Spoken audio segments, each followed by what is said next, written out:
Muri yeZimbabwe tinokuchingamidzai zvekare kune chimwe chirongwa pano paZim Facebook Secrets and Confessions. Tadzoka zvekare nemamwe mamessages. Regedzai tibva tapinda mumamessages edu atadzoka takakubatirai. Zvakangooma hazvo vedu we. Please try to follow that profile yandakagadzira kuTikTok kuitira kuti tikwanise kuwanawo mamessages kubva kune vamwe vanenge vangori ikoko kuTikTok. Because message iyi ndakaitumidzirwa kuTikTok. Strange things indeed they do happen in this world. Mukoma vedu ava vari kuti vakambojoina Satanism. Hanzi makadi zvenyu mukoma, ndinokumbirawo kuti munge muchindiposterawo nyaya yangu makaviga chitupa changu. Nyaya iyi yakaitika pandakauyawo kuno kuCanada. Ndakauya kuno kuCanada mainge muri mugore ra2011 muri muna September. Pandakauya kuno I was 23, fresh out of University of Zim, Faculty of Commerce. Saka ndainge ndakawana scholarship for an MBA program. I had to fight like quite a lot to get that scholarship letter. Ndauya kuno I was so excited. New country, new continent, new friends, new opportunities. Asi ndainge ndisingazivi kuti ndo zvandainge ndichazosangana nazvo. I did not know kuti my life was going to be a hub for demonic activities. Taingonzwawo zvichingonzi kwainge kuine masatanist, but ndainge ndisingatombotarisiri kuti iniwo nerimwe ramazuva ndichazotojoina Satanism yacho iyoyo, and it happened ndisitomborina kana kutombotarisira. Advice yangu kune vamwe vanhu vanenge vaine vana vavo vanenge vari kuma-universities, munofanira kungogara muchingonamatira vana venyu nguva dzose, nekuti Satani anenge atori pabasa achitotsvaka vana vechidiki vekuti anokwanisa kuva recruiter, and mwana wako can be recruited in a way that you won't even believe and understand kana akachizokuudza kuti mama kana kuti baba ndava musatanist. Zvinongoitika sekutamba sekuseka. Ini ndaifungidzira kuti kana ukanzi unenge wava musatanisti panofanira kutoti patombotanga pafa vanhu kuitiswa zvimwe zvinhu, but on my side zvakangoitika so slowly when I fell in love with this other girl that I met. She was from Nigeria. Mushure mekunge ndasvika kunoku, that was when I started sharing the apartment where I was staying. Saka ndainge ndichigara nevamwe vakomana 2 vekuSomalia,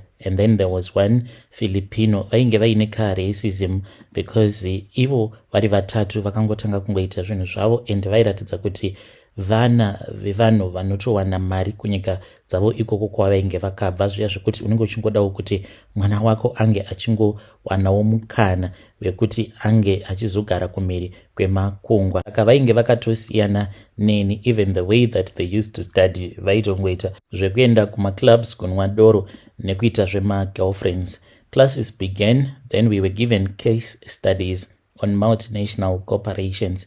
Ndaingogara ndiri busy nguva dzose. Dzimwe nguva ndaizotofonerawo vana mudhara kuzvi55 ndichitovaudza kutoti ndava kutoenda kunorara zvangu. Throughout the night I'll be busy. The day when it happened, it was in the university library when I first saw her. Ndainge ndiri busy ndiri mulibrary at the university library, ndo pandakazongonzwa munhu akati excuse me. Takabva tachizotanga kutaura tose paya. Saka ndakatombotanga ndafungidzira kuti zvimwe kuda ainge ari wekumusha. Ndikatombomutaudza neshona akati ainge asinganzwisisi kuti ndainge ndichiti kudii tichitaura. That was when I realized kuti she was a Nigerian because of her accent. Then she was like, sorry to bother you. Ainge aine mabooks ainge achitsvaka. I was already interested maari kwava kutotanga kutomupfimba paya. To my surprise mukoma, I felt like a spark in my life. Paakati, you are also cute. Then we started dating. Saka iye akazondiudza kuti she had her grandmother who communicated with what she called the daughters of the sea. Sezvatinongoitawo isusu kuti kune vamwe vasikana vanenge vachizviti tiri vana manjuzu, tiri vana manjuzu. Akatonditi you can call me princess, because iye ainge asingatodi kuti ndinge ndichimudaidza nezita rake repachitupa. Aida kuti ndinge ndichimuti princess because her grandmother was a Marine Kingdom priestess. Sekuno kuZimbabwe tinenge tichiti gogo vake vaita zvemanjuzu, vari n'anga vachita zvemanjuzu, but the daughters of the sea type.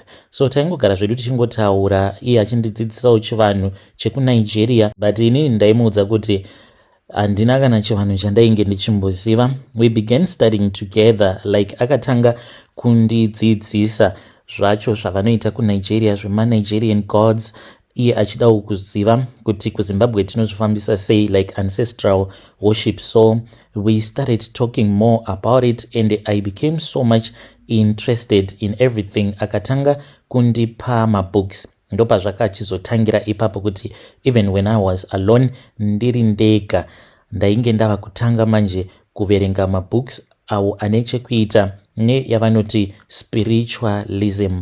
So there was this other day when I went to a place after tatodya zvedu zvikafu zvavo vana jollof rice nei. That was when paakazondibvunza kuti do you believe kuti there is another power?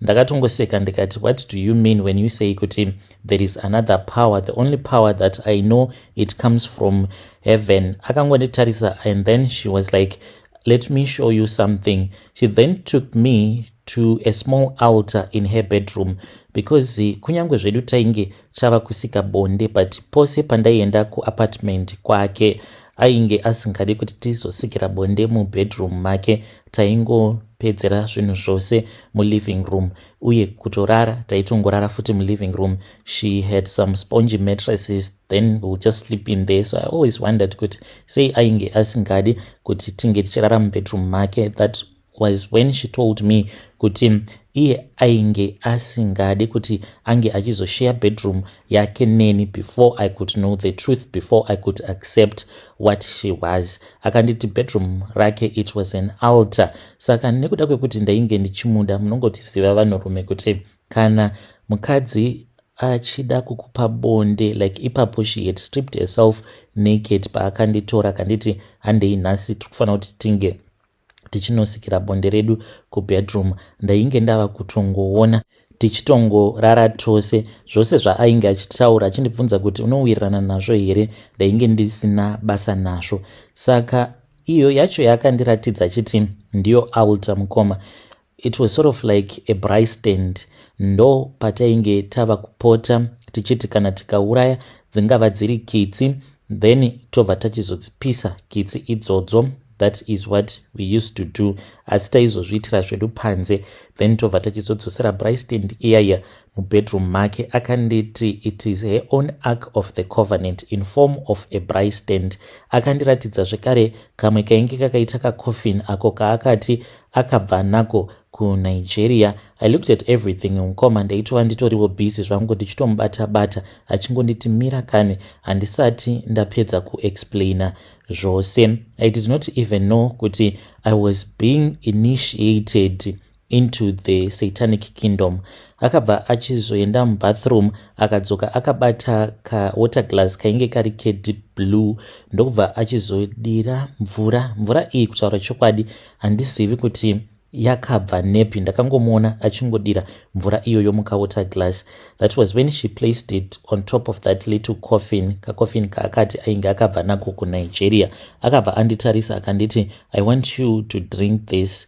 And I was so obsessed with the way that her body was so beautiful. Akamira kumberi kwangu akashama, ndakabva ndachizongotora akanditi, wait, iwo zvinhu zvako unongoita zvose in a rush, uri kungofunga sex chete, tichaita sex but you need to follow me. Then I said, okay, you tell me kuti urikuda kuti ndinge ndichiita sei. Saka akabva achizonditi ndinge ndichiisa glazi riya pamusoro peka coffin kaya sezvo ainge amboita ndikaita saizvozvo. Akanditi chitora, asi kana wava kunwa dzokorodza mazwi ekuti mvura iyi yandiri kunwa, it is just blessed sea water. To open my mind, I call all the spirits that are in the blessed sea to come and open my eyes.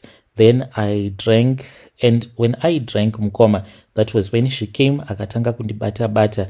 She was now stripping me. Achitoti, welcome to our world, my love. Now you can have my body in its entire form. takarara tose mukomanashi, but ipapo simba randakaita panguva yebonde ndakaita zvimwe zvinhu zvandainge ndisina kumbogara ndakamuita ever since before. It was so nice. Then that was when I woke up the next morning. Ndainge ndakaita kurukutika, kuneta, ndakaita sekunge munhu ainge akarohwa. Saka usiku hwose ndine hope idzo dzandainge ndichirota. Ndakarota sekunge Canada yose yainge yazara nemvura, like kwakaita tsunami, but tsunami iyoyo haina kuparadza, ingori mvura yemugungwa yakangoya ikazadza Canada yose, dzimba dzose dzikaenda pasi pegungwa. Ndo pandakabva ndachizomuudza hope idzodzo idzo dzandakarota. Akabva anditi zvinoreva kuti wagamuchirwa, the daughters of the sea, they have accepted you, but there is something that we need to do. By that time paakazondiudza kuti painge paine zvatainge tichifanira kuti tinge tichiita. It was late in the afternoon. Akanditi kana uchindida, if you want me, if you want this love, then you also need to give me your body completely. Unofanira kutoti unge uchiva wangu, inini ndichava wako. Join me please fully. So I did not understand kuti ainga chizama kuti kudii. Akangonditi let us go out. We then got into a car. Then we went and we bought white gowns. Iye akatengawo dress rake rainge riri refu rakaita kunge a wedding gown. Then iniwo akanditengerawo such a gown. Then we were wearing that. Akatenga zvekare nema candles matatu a white. And then she had cow's blood. Handizivi kuti ropa racho akariwana kupi. Then she handed me a silver blade. Akandipa banga akanditi ndikuda kuti Tawanda unge uchizvicheka ruoko rwako, ozvicheka then obva uchizosvinira ropa muchidishi ichi chainge chiine ropa riya remombe. Ndakaita saizvozvo mukoma, ndokubva ndachizozvicheka. Handina kunyanya kuzvicheka, ndakangozvicheka kuti ropa ringe richingobuda. Then ndapedza kuita saizvozvo akabva achizotorawo banga riya, ndokubva achizozvicheka zvekare akasvinira ropa mubhawo riya rainge riine ropa remombe. Akabva anditi tainge tatobatanidzwa, uye zvekare denga rainge razviona kuti tainge taita covenant, iye neni tainge tava chinhu chimwe chete. Akanditi your spirit is my spirit and my spirit is your own spirit. Saka akanditi ndinge ndichidzokorora mazwi awo ainge achitaura.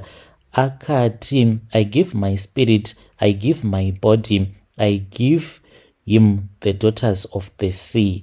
Ndokubva anditi zvekare ndinge ndichidzokororawo mashoko iwawo kuti I give you my spirit, I give you my strength, and may the daughters of the sea give themselves to you. Ndakadzokorora mashoko acho ose iwawo. Then after that was when patakabva tachizopisa ropa riya, takabatidza moto mubrai kwava kupisa ropa riya rose. Ndakanzwa sekunge pane zvimwe zvinhu zvakauya zvikapinda mandiri. Ndo marituals ekutanga iwawo andakaita necovenant yedu yekutanga iyo yatakaita. Saka musikana uyu after that introduced me to more rituals. Pacampus ipapo painge patori nevamwewo vasikana nevakomana vainge vari masatanist, zvisina basa kuti vainge vari varungu here kana kuti vanenge vari vanhu vatema. Saka I was then introduced to the club of Satanist.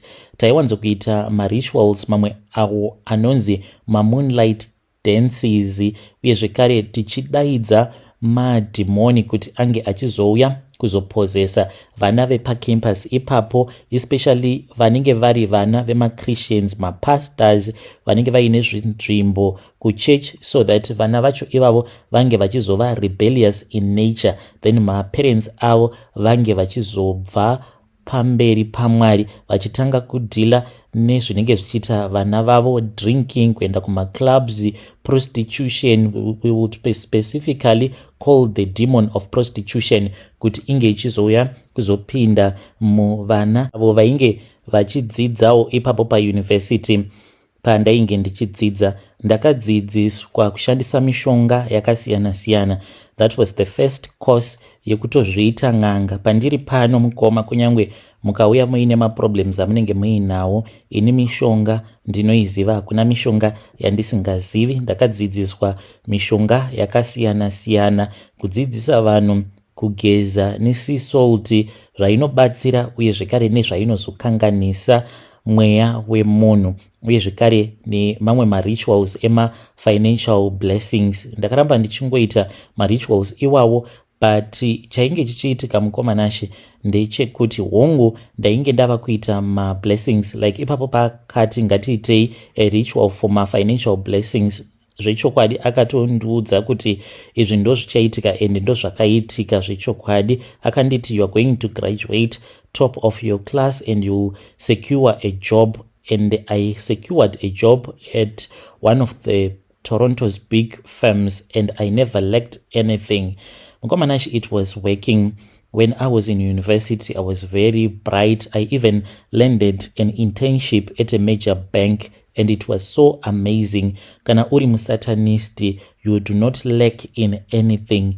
But nema rituals ose awo atainge tichiita, waiti kana ukaita ritual ototanga kutonzwa mavoices like madhimoni awo aitotaura neni achitondiudza kuti musi wakati, like 2 weeks from now, uri kufanira kuti unge uchitsvaka mbudzi. Kana watsvaka mbudzi, either inenge iri mbudzi inenge yakatoslotwa yekungonotenga yose kubuchari, kana kuti uchikwanisa unditsvakira mbudzi. Saka ava musango imomo tiine mbudzi yedu kana kuti nyama yembudzi yatinenge tatotenga yakaslotewa nechekare. Kana iri menyu tainzi tinge tichiisungirira pamuti. That was the most scariest part, because waiti uri busy uchiisungirira pamuti kudaro, waitonzwa zvimwe zvinhu zvinenge zviri mumuti zvichidzvova zvichida kuburuka kuti zvinge zvichizodya nyama iyaya. Zvaizoburuka zvinhu izvozvo zvinenge zvakaita kunge maspider asi zviine mafaces evanhu, zvimwe ndo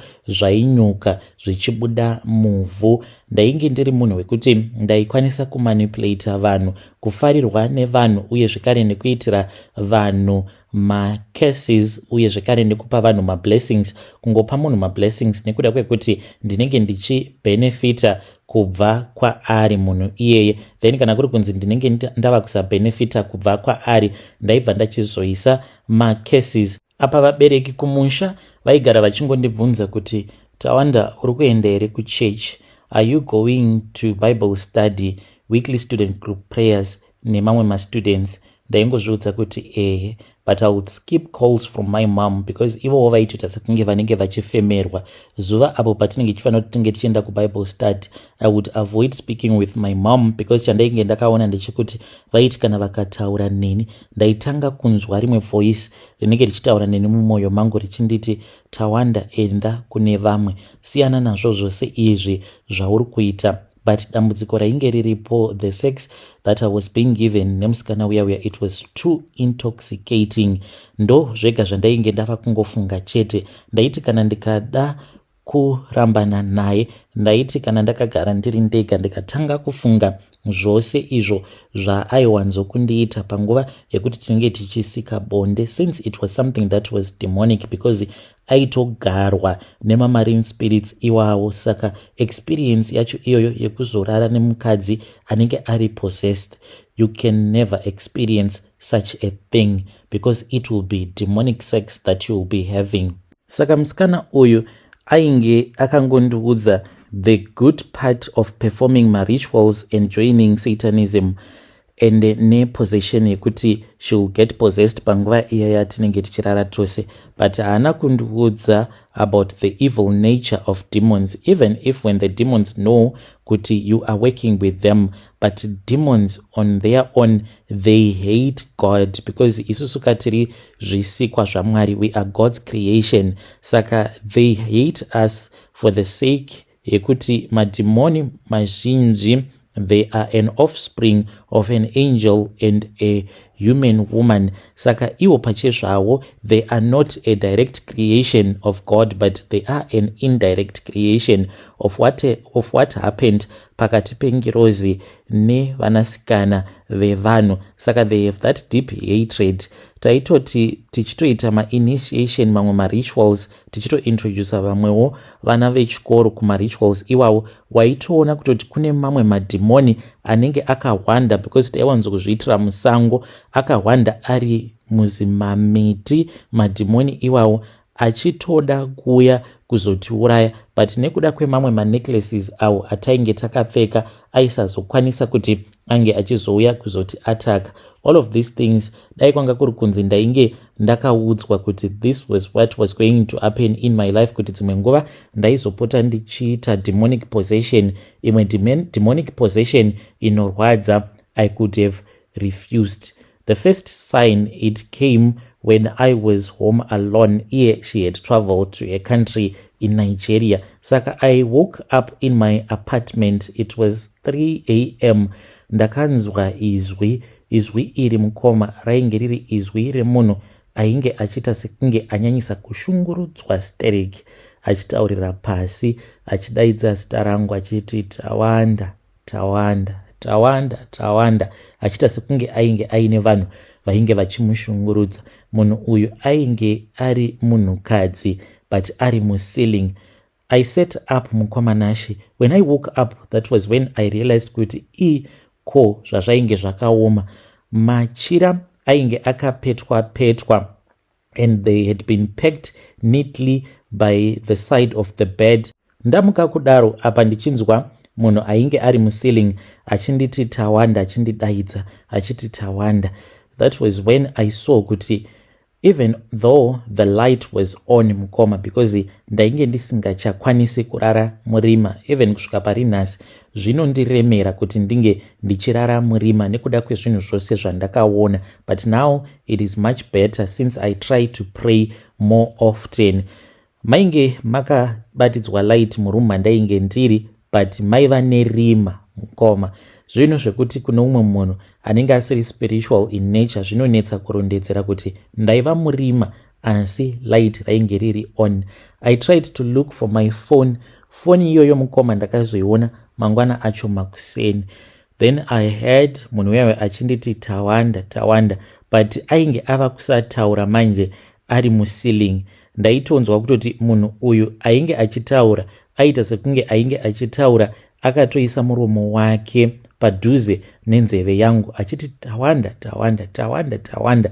Ndo pandakabva ndachizonzwa voice ramama vangu. Saka voice ramama vangu manzwiro andakariita vakaita sekunge vainge vari munhu ainge achidanidzira akabata chimegafoni chiya kana muchichiziva achiti mweya mutsvene dzivirai mwana wenyu, mweya mutsvene dzivirirai mwana wenyu, vachiita sekunge vainge vachinamata. Mangwana acho makuseni, that was when I saw my messages kubva kuna mama vangu vachinditi ko Tawanda zvausingabati foni yako, ko chi uripi. My mom ivo vakangoti she just felt kuti she wanted us to pray together. Handina kuvaudza kuti ipapo pacho pavainge vachindinamatira iniwo ndainge ndakatorara, and I was under the possession of a demon.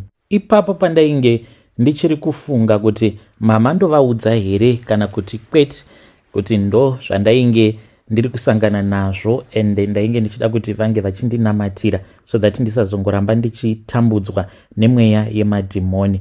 Mukomanashi musikana wangu ainge ari kuNigeria akandifonera akanditi I am going to book a flight and I'm going to leave like tomorrow.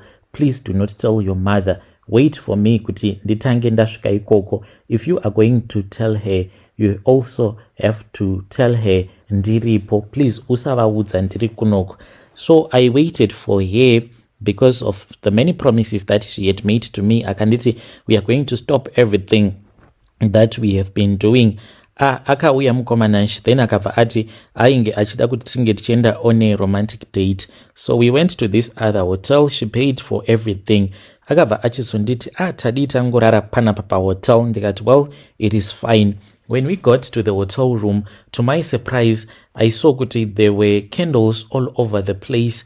I did not realize ipapo patakapinda murumu imomo kuti all those candles, it was part of a ritual yekuti munoita bonde nemadhimoni. Imwe ritual yaaigara achingondiudza kuti one day you are going to enjoy quite a lot because I want you to have sexual intercourse neni and other demons at the same time. Uchaona kuti zvinonakidza sei. But when we were in that hotel room, that was when I started to see kuti zvimwe zvacho, it was no longer a romantic deity. Of course, she was trying to spoil me, but she wanted to manipulate me ndisazoudza amai vangu through sex sezva ainge achingogara achingoita. So when we were in that hotel room, takaenda and then we bathed. Akaramba kuti tinge tichirara tose tiri mushawa. Akanditi mira tichazorara tose after tapedza kugeza. Saka akandikwesha nesea salt iyo yaakati ainge akabva nayo kuNigeria.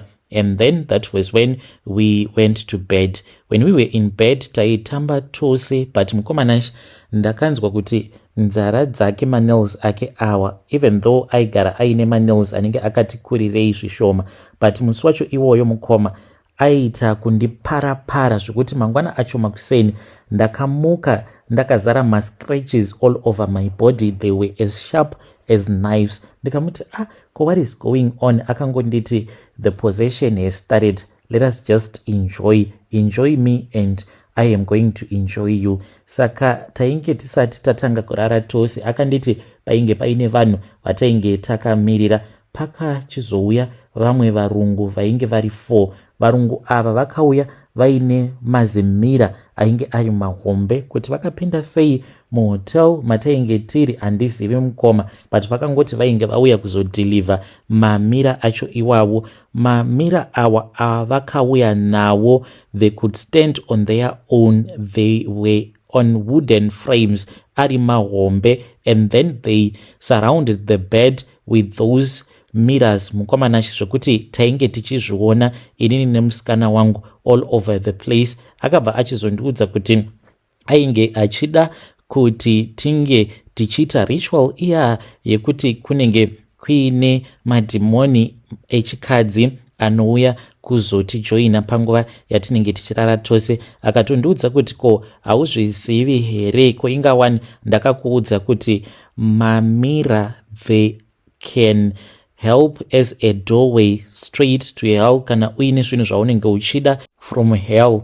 So akazonditi tinge tichimba imwe song. The strange thing mukoma, panguva yacho iyoyo ndainge ndichitonzwisisa zvose ainge achiimba, like the lyrics I could understand them, but soon after the sexual encounter I forgot that song. So as he was busy singing mukoma, ndakatanga kuita rimwe feeling, ndokubva ndatotanga kumubata paya.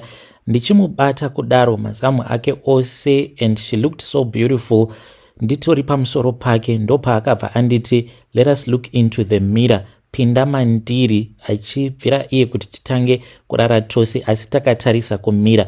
Takatanga kurara tose achimba kudaro. Mukoma ndopa ndakaona kuti mira riya ratainge takatarisa ndainge ndava kusamuona, iyewo ainge ava kusandiona. Ndokubva anditi usafunduka nekuti pane zvava kuda kuitika. Mukomanashi ndakaona road yainge yakanaka chaizvo. After road ndikabva ndachizoona vakadzi vainge vakanaka kwazvo. Vakadzi ava ndikangoti vainge vakangopfeka see-through night dresses. Ndokubva vatanga kufamba one by one vachibuda mumamira iwawo vachiuya, and they joined us in bed. Takatanga kurara navo vakadzi ava usiku hwose. Ndakamuka makuseni acho ndainge ndakaneta. Ndakamuka I think it was somewhere past 1. Ndikaona kuti mamira ose aya they had been taken. Hatina kuzoita check out on that same day because I had scratches all over my body. Even my manhood. Sikarudzi yangu yaita sekunge yainge yakachekwa. It was very painful. Akanditi it was part of the process because madhimoni acho anenge aine maoko ane nzara dzakaita sekunge mapanga, saka kunyangwe rikakubata risingadi kukukuvadza rinogomisidzira rakukuvadza. Chinhu chaingorwadza ndechekuti ndaiti ndiri ndega. Ndinorangarira nerimwe zuva when I sat in a Starbucks, ndakatoona dhimoni rakauya mukomanashi, ndakascreama as if I was a madman. Ndo pandakaona kuti zvinhu zvose izvo zvandainge ndichiita hongu zvainge zvichinakidza, but zvainge zvisina kana maturo.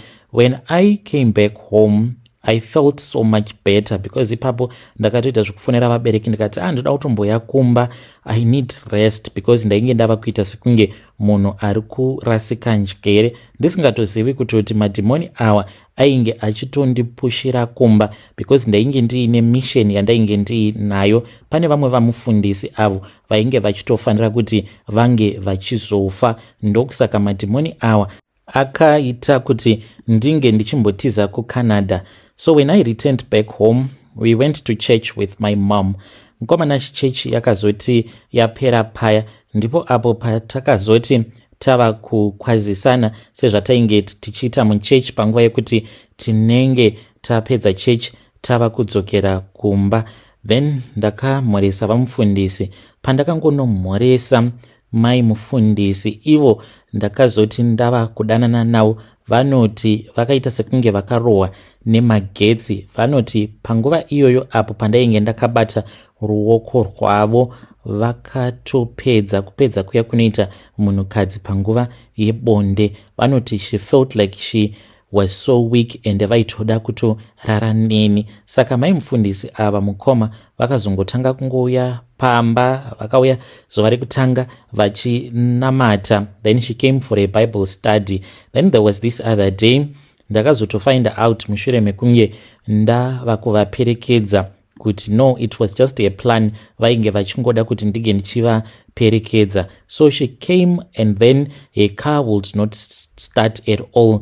Vakazotondiudza kuti vainge vaine imwe tambo yavakangodzura pavakabva kumba kwavo, just hoping kuti motikari yaizongoita breakdown. So it had a breakdown pavakazoda kuimutsa after she had finished doing my prayers namama vangu. Then mama vakabva vanditi Tawanda, perekedza mai mufundisi. I then got into my father's car and me and mai mufundisi we went to her place. Ndaitova nekamwe kanzvadzi kangu kakatoti ndoda kuendawo, but ndakangonzwa voice rakangoti mandiri, iwe Sara iwe. Ndobva atoti you know what, it is okay, ndine imwe friend yangu uyo ari kufanira kuti anga achizoya anozondishaya. And she went back indoors. At that time ndainge ndisitomborina kana pfungwa dzekuti ndainge ndichazorara namai mufundisi, because I used to respect her a lot. Like she was not young, she was older than my own mom, and my mom was not like that old. I think panguva ivo amai mufundisi vanenge vainge vari kuma 53 54. Ndava kuvaperekedza mukomanashi ndopa vakangoti Tawanda, inini hangu ndanzwa nekukuvarira mumwoyo. I'm going to say it as it is, because kana ukazomuka wakadzokera kuCanada kwakoka ndingazotokutevera kana kuzoita zvinhu zvichazondiparadzira imba yangu. Ndikati tell me. At that time pavakangonditi Tawanda, ndakatonzwa kuti mune spirit yakapinda mandiri. Vakabva vanditi Tawanda, ndinokuda, wakanaka, you are very handsome, ndinokuda Tawanda. Ndizive kuti ndoita sei. She started crying mukomanashi, such that I had to stop the vehicle.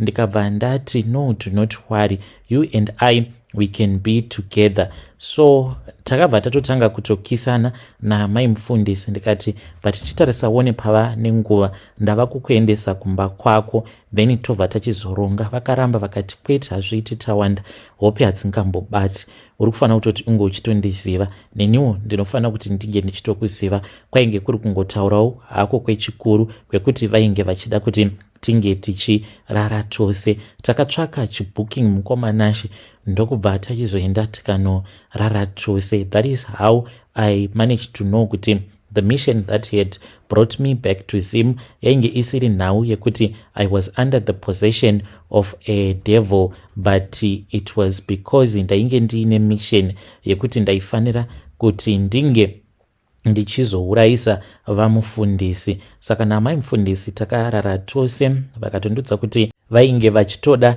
nezvangu, and that was not the only mission. Ndakazotobva kuZimbabwe ndasimbisa n'anga nemaprofita akawanda, vanhu vandaingosangana navo kana mustreet, kana kuti ndaingonzi enda pakati une munhu wachasangana naye, ndongoenda paya ndonopaka motikari yamudhara. Pasina kana nguva ndobva ndachizotonzwa munhu achitonoka vatoti makadii zvenyu baba, ndanga ndichinzwo ndinofanira kuti ndinge ndichiuyawo panapa, ndine munhu wandanzi ndichasangana naye anenge achidhiraivha motikari yakaita seyenyu, handizivi kuti ndimi here, ndimi manzi muchandipa simba. Apa anenge ari muprofita kana kuti n'anga. Then we will drive and we will go to the graves. Saka pavarume vose mukoma vandakasimbisa taitanga taenda kumakuva, totora ivhu rekumakuva, ndobva ndachizoenda nemunhu wacho iye wandinenge ndiinaye. I was a regular at a certain guest house muHarare umo, ndichiendako ikoko nemuprofita kana kuti pastor wandinenge ndanzi ndige ndichisimbisa. Saka zvandaizoita, ndaitanga ndamugezesa ndobva ndachizorara naye nenzira iya yesim2, ndokusimbisa kwandainge ndichiita kana ari munhurume. Zvekare kana ari muprofita wechikadzi kana kuti iri n'anga yechikadzi yandinenge ndanzi ndige ndichipa masimba, irregardless of the age, ndaitosika naye bonde, ndatanga ndamugeza sikarudzi yake nemvura yekumakuva. So I then discovered kuti that was my mission, the same thing that I used to do. Ndaiti kana ndichinorara naamai mufundisi ndaitora mvura iyoyo inenge iine ivhu rekumakuva, ndobva ndachizonyika sikarudzi yangu pandinenge ndichienda kunosangana navo. Vamufundisi mukoma vakazotanga kurwara. Kurara kwose kuya uko kwandainge ndichiita naamai mufundisi ndo kwakazoita kuti ivo vange vachizorwara. Ndiyo secret yangu yandiinayo, kurudziro yangu kune vamwe vanhu kunze uko. Kana uchinzi uri kujoiniswa zvinhu zvesatanism, hazvingoitiki kahwani. Pane zvimwe zvinhu zvekuti unongoitiswa so like mablood sacrifice anotongotyisa pachezvavo, because kudeura kwaunenge uchitoita ropa unokwanisa kujoiniswa mune zvimwe zvinhu zvaunenge usinganzwisisi. Kana ukaona uchinzi kune maspecial ceremonies mamwe hausinganzwisisi, usaendako. Kanokwanisa kunge kari kapati kana kababy shower chaiko, but you can be initiated, munozviziva here, at a baby shower, because friend yako anokwanisa kunge ari musatanist but asingakwanisi kukubudira pachena kuti iye musatanist. Saka ndo zvakaitikawo izvi mukoma. Ndakazotendeuka hangu kunamata, ndinonamata mukoma, but I am still fighting my own demons. I lost my soul to the devil and I am still fighting to get my soul back. Vedare ndo message iyo yandakatumidzirwa ichibva kuna mukoma vedu. Zvakangooma hazvo vedu we. Hanzi, being a Satanist, you are never at peace, you are always at war with yourself. Ngatitaurei navo mucomment section mukoma vedu ava. Hanzi, namatirai vana venyu vanenge vari kumacollege vari kunze kwenyika. Hanzi, hauzivi chinokwanisa kuzosangana nemwana wako, because hanzi kunze kwenyika vana vazhinji vanenge vasisina basa nekunamata, because there won't be anyone pressurizing them to go to church. Saka vanozosangana nevamwewo vana vekutoti vanenge vatori mazviri izvozvizvi zvesatanism. Ngatitaurei nezvayo nyaya iyi mucomment section.